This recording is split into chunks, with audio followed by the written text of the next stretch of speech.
Hello there, my name's Card. I'm a long-time progressive organiser. Usually on this channel I make easy listening videos about social issues. But today I'd like to talk for a little while about something a bit different. I hope you'll bear with me here. Now, I'm sure everyone watching this will know what the Beatles were. British band from the 60s. John, Paul, George and Ringo. Very successful, very iconic, very well known. Conventional wisdom holds that, at least as of my time of recording this, two members of its core four-man lineup are still alive. One of those two is Paul McCartney. Well after the group had gotten popular, but while they were still making music together, it became something of a pseudo-urban legend and an in-joke among the group's fans to suggest that Paul had actually died and been replaced with a look-alike at some point along the way. People started analysing album covers and press photos for discrepancies between the old Paul and the new one, and for cryptic hints from the band and the music, supposedly letting you in on the conspiracy, or playing sections of Beatles albums backwards and hearing messages in the noise, supposedly, or claiming that the actual lyrics of the songs themselves were veiled references to how and when the real Paul died. Around the time all this was in the pop culture zeitgeist, it was basically the in thing to play along with the bit to some extent. Television shows, movies, parody groups, magazines, they all riffed off of it. Eventually, even this literal baby boomer fandom quickly devolved into just spouting off proto-meme phrases like "Paul is dead," completely divorced from context, just like you see analogues of among just about any fan group today. I'd go as far as to argue that even today, repeating that line is actually more authentic to what being into the Beatles was like back in the day, rather than just being all serious and precious about it, if you do happen to really care about that sort of thing. Now, first things first, Paul McCartney didn't actually die. Also, no one has ever actually believed he did. Saying lines like "Paul is dead" and playing along with the bit was only ever understood to be a joke, nothing more. Although, completely incidentally, if you'd allow me to go off on a tangent for just a moment, it's not like any part of the Paul McCartney died and was replaced story itself would be impossible after all. A, presumably the man isn't immortal, so he could die, and B, literally every artist I know, musical or otherwise, does weave plenty of oblique in-jokes and personal references into their work, often about pretty salacious stuff too, so I have no idea why anyone wouldn't think that the Beatles, of all groups, wouldn't be writing plenty of subtext into their lyrics. Also, C, it's not like even bigger and more outlandish conspiracies in the music world haven't come to light in more recent years and been shown to be 100% true since. Like how Milli Vanilli's whole career was a facade being carried by two models who in reality could barely speak English, let alone sing in it. Or how Prince really was getting into disguise to go evangelizing door to door with the Jehovah's Witnesses. And in light of the Me Too movement, it turns out that maybe the entire recording industry itself is built off of the exploitation and abuse of prospective talent, and everyone involved has been covering it up for far too long. Who would have thought? Anyway, that digression is also completely besides the point today. Maybe it's human nature to enjoy joking about this sort of subject regardless. It's just an unquenchable thirst for wondering what we don't know and having a little laugh at it. The point of what I'm getting at today is that you're still allowed to say things like "Paul is dead," even if they're not true, even if you don't believe them, no less. And sometimes it's beneficial and more instructive to say that sort of thing than shy away from it just because it's untrue or you don't believe in it. And usually when we do this sort of thing, we're dabbling in topics a little more consequential than whether or not a songwriter from the 60s passed away prematurely and it got hushed up. But the "Paul is dead" bit is a great example of this sort of conspiratorial or fanciful thinking just because it's so well known. It's also a subject so fantastical and ultimately inconsequential at the end of the day that it's pretty easy to both see where the fiction begins and realize how and why people were joking about it in the first place. You can simultaneously hold in your mind a basic understanding of the real-life facts of Paul McCartney's actual role in the Beatles, and the narrative of the Paul is Dead legend, and understand the relation of the fiction to reality. And in this case, I don't think anyone would say there's any real harm ever been done by anyone playing along with the Paul is Dead gag either. But it does illustrate how, to put it reductively, you can very easily and self-consciously retell events, or at least invoke their memory, in such a way as they can appear to support just about any conclusion or grand narrative you want them to. It could be purely for fun and perfectly benign and banal ends, but at other times for all manner of highly pointed propagandistic endeavours. With most things, there isn't one sacrosanct truth, and you'd be a fool to go looking for it. Anything of significance is shrouded in two or more completely embellished retellings, and it's better to come to terms with that as soon as possible. The lesson today isn't that you personally can create any narrative you want others to hear out of any given set of facts. Certainly not most of the time. But some people can. And the best possible thing you can do about it is to make sure you can still read into things however you want. Take, for example, perhaps the most recognizable serious event ever to fall into this sort of overt conspiratorial back and forth in living memory: the JFK assassination. One of the most infamous acts to occur on American soil in the last century, arguably one of the most recognizable bits of US history outright, and theoretically one that ought to be one of the most simple to explain. The 35th US President, John Fitzgerald Kennedy, while taking a motorcade through the city of Dallas in 1963, was shot and killed by a man named Lee Harvey Oswald. And we even just so happen to have full-color video of it happening in broad daylight.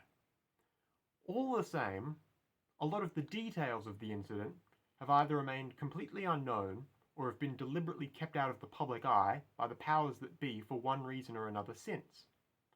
Now, just about any adult you ask about the JFK assassination today will most likely be familiar with the basic facts of the event. If you went to high school just about anywhere in the West in the past 60 years, you would have been taught about it.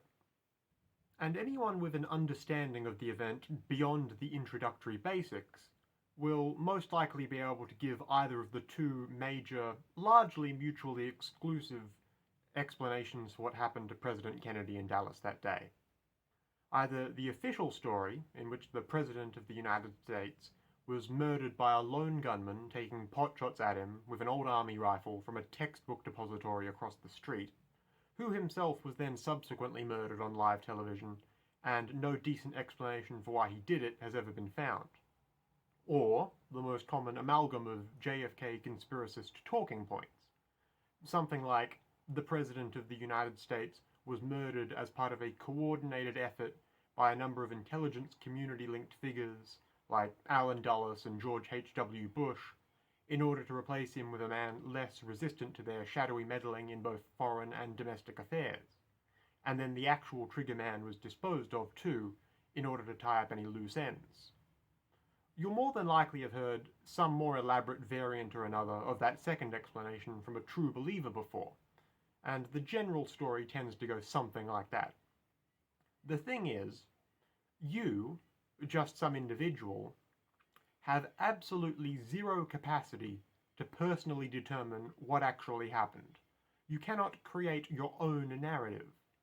Same goes for any notable event or news item, whether it be historic or more contemporary.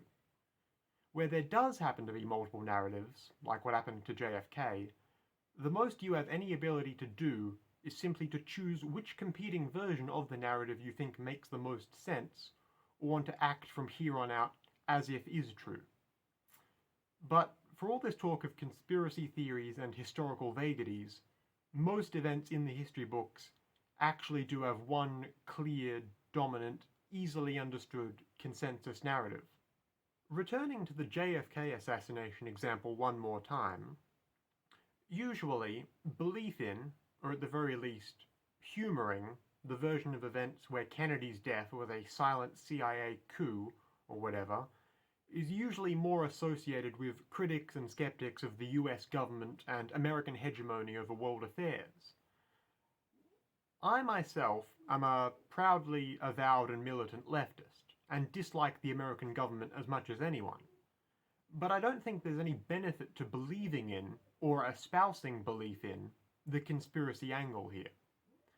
For one thing, let's say it's completely true. What exactly are you going to do about it? We all know of arguably way worse stuff the US government has for certain done, and much more recently too, and we can't even raise enough mass support to do anything meaningful about those things either.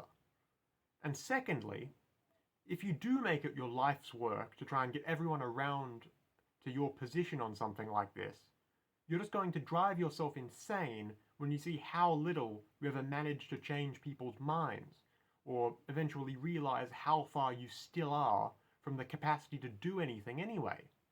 It's simply not a productive line of belief, and that's what matters.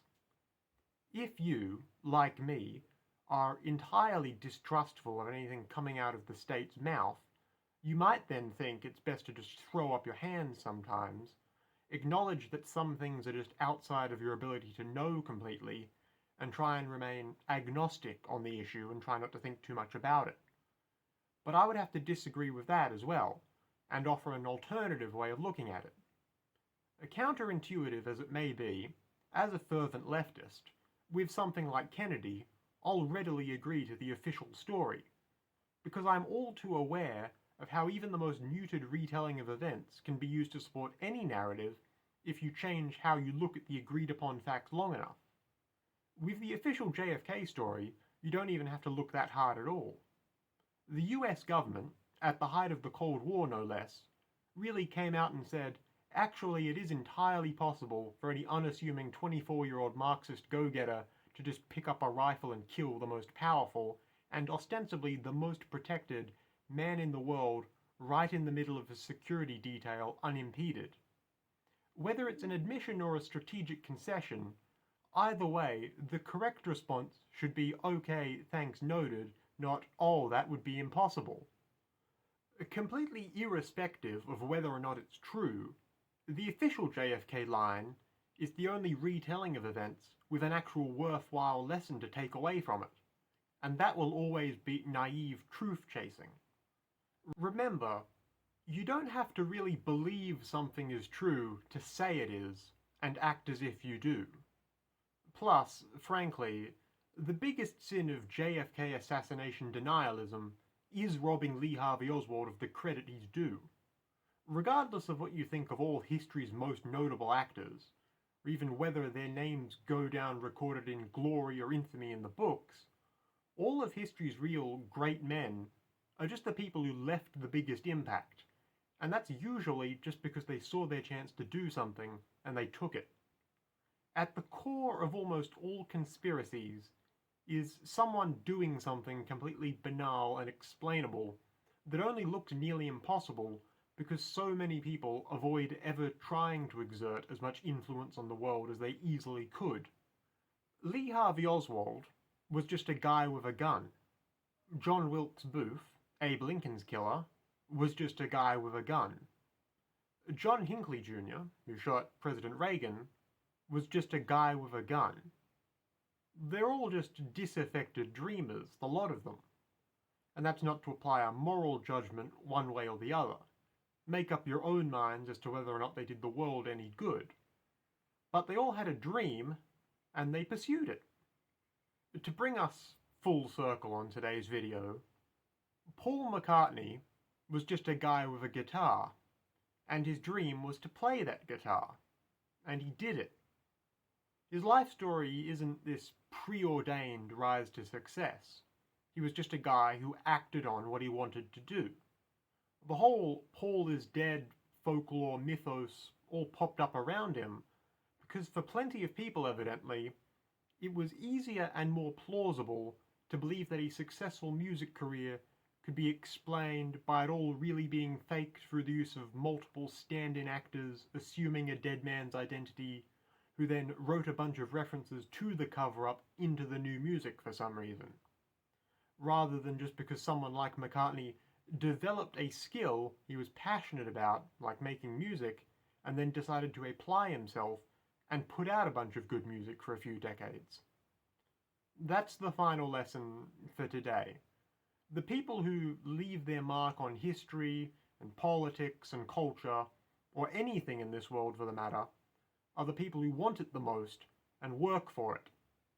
Now, plenty of people in this life have pulled off fantastic feats only because they started off disproportionately advantaged.